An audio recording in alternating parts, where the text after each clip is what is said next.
Green Bay fans, what happened? You said that the Lions had no chance to beat the Packers at Lambeau Field.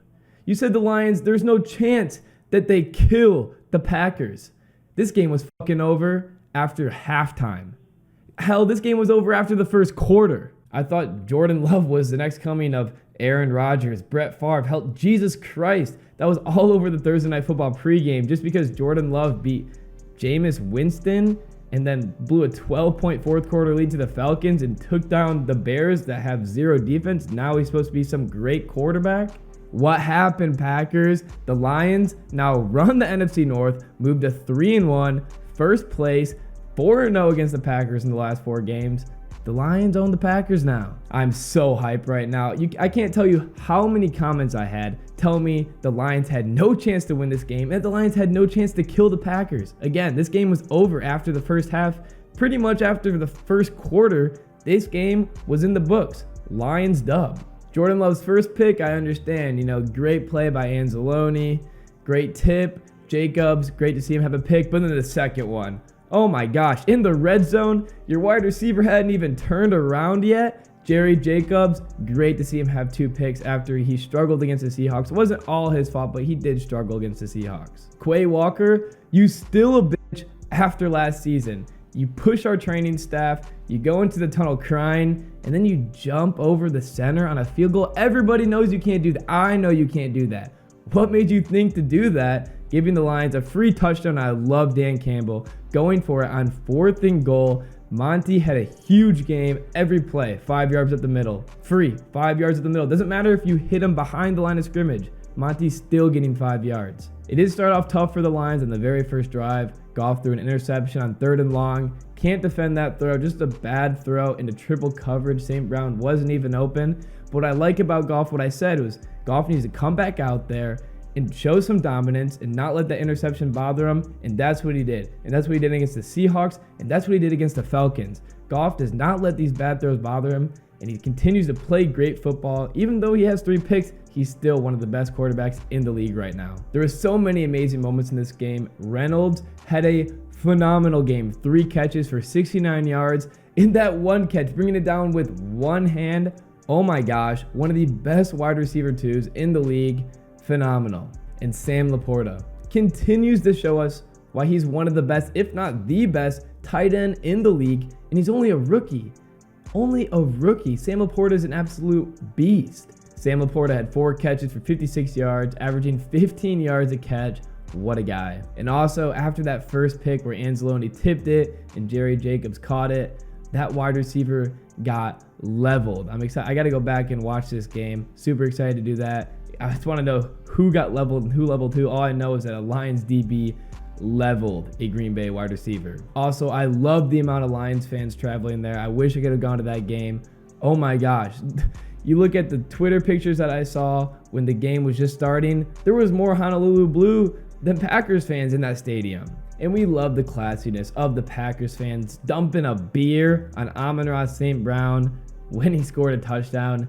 Nice. Wouldn't expect anything else. There's a waste of $15. The Lions just dominated the first half of this game. 27-3 at halftime. 27-3. 13 minutes into the game, the Packers had 1 yard of rushing and -6 yards passing for a total of -5 yards of total offense. And the statistics just got worse from there. I'm sure there was worse lows. Jordan Love did end up having 246 yards and a touchdown, 2 interceptions, but it was all garbage time yards. I believe he only had 50 yards passing in the first half of this game. There was a crazy sequence of back-to-back amazing offensive plays for the Lions when Reynolds had that huge one-handed catch up the right sideline. The very next play, Raymond took it up the right hash. A huge explosive play, and Goff delivered a monster block on that play. Cannot wait to watch the film. And also, Jaden Reed did have that fumble on the punt return for the Packers. Luckily, the Packers recovered it, but the Packers cannot escape last year with their punt return fumbles. They had to kick Rodgers. They had to release Rodgers from the team last year because he had too many fumbles on punt returns. And the Packers were 0 for 9 on first downs, I believe, during the beginning of the game. They finally got one, and it was off of a penalty. And speaking of penalties, when the Lions got called for the hands to the face penalty coming out of halftime, I got a little scared. I was like, is this going to be the Trey Flowers incident all over? There's quite a few penalties. some were questionable. I was worried it's about to be the whole Trey Flowers incident all over again because the refs in Lambeau are just in the Packers' pocket. And also, Hutchinson should have had a safety, but he was held. And of course, the refs didn't call it. The refs have not been calling holding on Hutchinson whatsoever. Apparently, you can just hold Hutchinson because he's so good.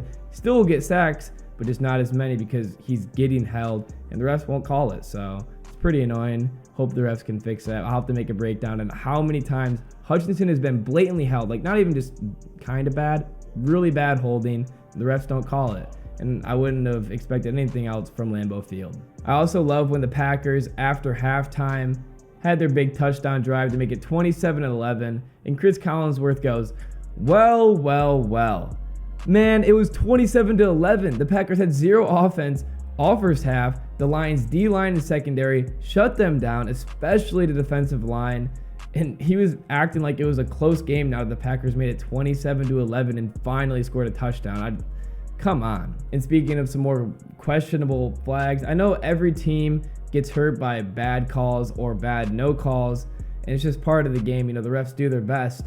But Jaden Reed, on a huge connection from Love, delay a game. It wasn't even just the clock hit 0 and then they snapped the ball. It was a full second after the clock hit 0, no flag, and I wouldn't expect anything else from Lambeau Field. I also love 13 minutes into the game when Love had -6 passing yards. Packers fans were booing, just real classy. Only a quarter into the game, they're booing, dumping beer on the Lions, just classic. Branch also had a nice game, had a big deflection in the first half, some nice tackles, until he got hurt, got carted out the field, heartbreaking to watch.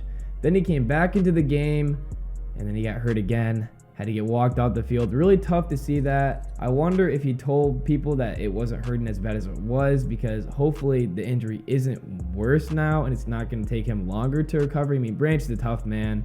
I figured that there's a chance he comes back into the game. He comes back into the game, but I don't love him coming back into the game, getting hurt again when the Lions have such a strong lead. But you know, hindsight is 2020. We don't really know what they were saying. Hopefully Branch is able to heal, get back on track, and those injuries don't bother him throughout the rest of the season or career. Just a huge statement from the Lions here. I believe they had 0 punts in the first half. So dominant, up 27-3. I mean, the game was over after halftime, pretty much over after the first quarter. The defense played amazing. The offense played amazing. Jared Goff did have that one bad pick to start the game, but he didn't let it bother him. Fuck the Packers. Can't wait to make some more breakdowns about this game's film and how bad the refs have been for Detroit. Honestly, this season, I feel like every team, has their bad no calls, bad calls. But this season, I feel like the Lions have had quite a bit of calls that are really questionable, that have really hurt them. Hopefully, we kill them again on Thanksgiving at home. That game will be electric. Can't wait to watch Jerry Jacobs own Jordan Love even more. Kirby Joseph owns Aaron Rodgers. Looks like Jerry Jacobs owns Jordan Love.